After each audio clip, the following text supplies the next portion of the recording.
So when it comes to those three classes, AP Computer Science, AP Calculus AB, and AP Calculus BC, what students don't always realize is those three courses are skills-based courses, which means it's not enough just to know something.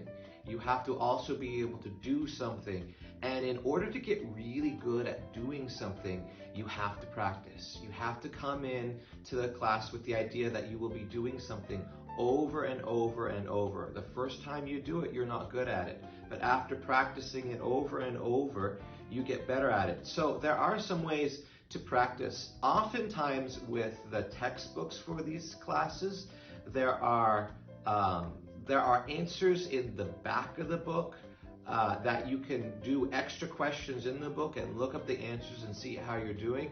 And if you don't get things right, you can always ask like your teacher, what did I do wrong on these questions? Also, since these are AP classes, the College Board website has some practice materials to use. And if you were to do that on your own, you just get better and better and better. And you're able to perform well on things like tests or the AP tests. Some other advice that I have is being willing to ask questions. There's a lot of things to know in all of these classes, and as a teacher, I don't expect you to remember it all the first time. You probably will forget something, and so it's helpful if you ask me questions so I can understand what it is you have forgotten. So don't be afraid to ask your teacher questions because it helps them teach you. It helps them do better. And when you do better as the student, everyone is doing well, the teachers and the students. So it's not a shameful thing to ask for questions because there's just so much to know, and we want to help you as your teachers.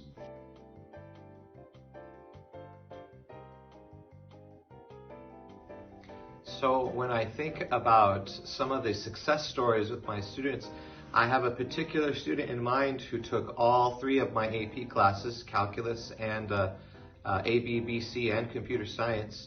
And now he is studying a double major, both in applied mathematics and in computer science. And what helped him is his ability to skip certain classes. He was able to skip the beginning level classes because of his AP exams.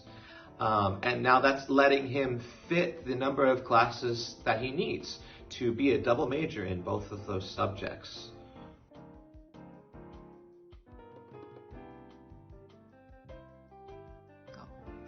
So the question is whether or not every student should take Calculus AB and get to Calculus BC. And really it's going to depend upon who the student is and what that student's goals are. As a math teacher, I don't think every student everywhere should take AP Calculus BC. For many career paths, calculus is not used specifically. One of the benefits of being in a calculus class is in order to be successful, you need to build critical thinking skills, and AP Calculus will help you build critical thinking skills. So it's not so much the math itself as it is the skills that you learn in order to be successful in that class. Those would be important to a student, not necessarily in their careers, but just the general ability to think and reason and problem solve. There are some advantages to being in AP Calculus, in particular taking the AP exam, because when students take the AP exam and pass, oftentimes they don't need to take certain math classes in college. They get to skip them, which in the long run saves money, because now you're not paying for these extra college classes, and sometimes students get to graduate early because of all these classes they've been able to skip. So it goes on either way.